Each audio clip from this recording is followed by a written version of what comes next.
20 টকীয়া চাহ নাখায় 500 টকীয়া চাহ খায় খাই 1000 টকীয়া মিঠাই চাহ খাব যদি 50 টকাৰে 50 টকাই নহয় তেওঁলোকক বেছিকৈ লাগে তেওঁ 100 টকা দিয়া যায় 100 টকাত নহয় তেওঁলোকক 500 টকা 10-12 জন মানুহ আছে 50 টকা দি দিয়ক 500 টকা এটা দি দিয়ক সন্তানক হাতত তুলি দিয়াৰ নামত লাগে টকা ৰোগী লৈ যোৱাৰ বাবেও লাগে টকা আজিৰ ঘটনাটোৱে অলপমান মোৰো চকু মেল খুৱাইছে জিএমচিএইচত যি ঘটনা সংঘটিত হ'ল সেই ঘটনাই জোকাৰি গ'ল ৰাজ্যবাসীক সন্তানটি সম্পূৰ্ণ নেগলেক্টৰ কাৰণে মৃত্যু হৈছে আজি জিএমচিএইচৰ নেগলেক্ট এটা জিএমচিএইচৰ বিল্ডিংটোৱেতো নেগলেক্ট কৰা নাই কোনোবা এজন ব্যক্তিৰ নেগলেক্ট হৈছে গতিকে সেই নেগলেক্টটো আমি বিচাৰি উলিয়াব লাগিব আৰু এনেকুৱা ঘটনা যাতে ভৱিষ্যতে নহয়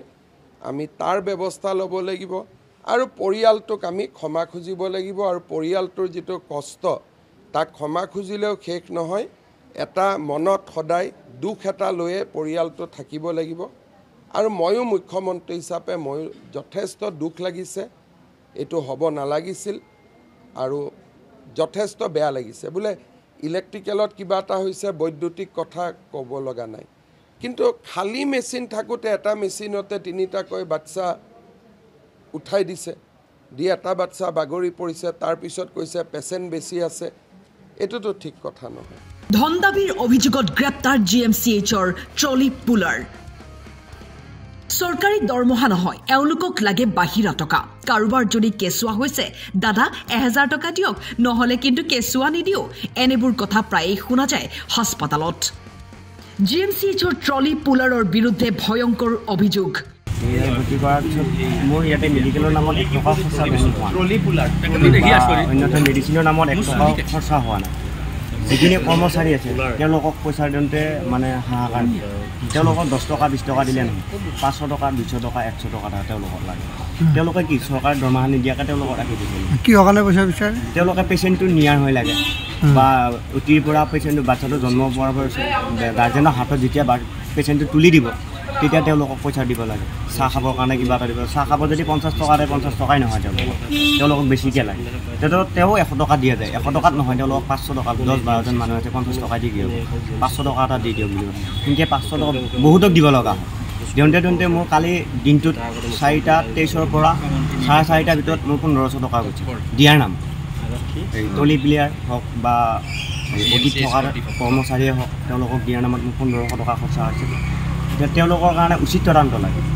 সেই কৰ্মচাৰীকেইজনৰ কাৰণে সেই কৰ্মচাৰীৰ কাৰণে উচিত তদন্ত দিব লাগে আৰক্ষীয়ে গ্ৰেপ্তাৰ কৰে জিএমচিএইচৰ 11 জন ট্ৰলি পুলাৰ আমাৰ ইয়াতে নাৰ্ছৰে হওক গ্ৰেড 4 বা ৱাৰ্ড বয় সকলোকে নকওঁ ভালো কাম কৰা আছে কিন্তু 2-এগৰাকীৰ ব্যৱহাৰে হস্পিটেলখনৰ বদনাম আনি থাকে এতিয়াও মই নামি আহোঁতে মোক কেইজনমানে কমপ্লেইন কৰি আছিলে যে ট্ৰলিখনত 200 টকা খুজি আছে মই এতিয়াই আমাৰ পুলিচক কৈছোঁ যে আজি ৰাতি এৰেষ্ট কৰক বুলি গতিকে অকণমান শাসনৰ প্ৰয়োজন থাকে প্ৰিন্সিপাল কৰ্তৃপক্ষ যথেষ্ট কঠোৰ হ'ব লাগে কোনোবাক যদি খবৰ পায় অমুক নাৰ্ছে বেয়া ব্যৱহাৰ কৰিছে দূৰত ট্ৰেন্সফাৰ কৰি দিলে লেঠাটো মৰি যায় কোনোতো যাব নোখোজে নিজে নিজে ঠিক হ'ব গতিকে পাব্লিকৰ কমপ্লেইন শুনাৰ সাহসটো থাকিব লাগে আগতে মই প্ৰায়ে আহিছিলোঁ শুনিছিলোঁ কৰিছিলোঁ যেতিয়াই প্ৰিন্সিপাল ছুপাৰিণ্টেণ্ডে পেচেণ্টৰ কথা নুশুনে কোনোবা কমপ্লেইন দিলে একশ্যন নলয় তেতিয়া এনেকুৱা হয় নাৰ্ছৰটো অসমত অভাৱ নাই ৱাৰ্ড বয়টো অভাৱ নাই গতিকে আমি বেয়া ব্যৱহাৰ কৰিলে কিয় একশ্যন ল'ব নোৱাৰোঁ গুৱাহাটীৰ পৰা জেৰিফা ৱাহিদৰ ৰিপৰ্ট টাইম 8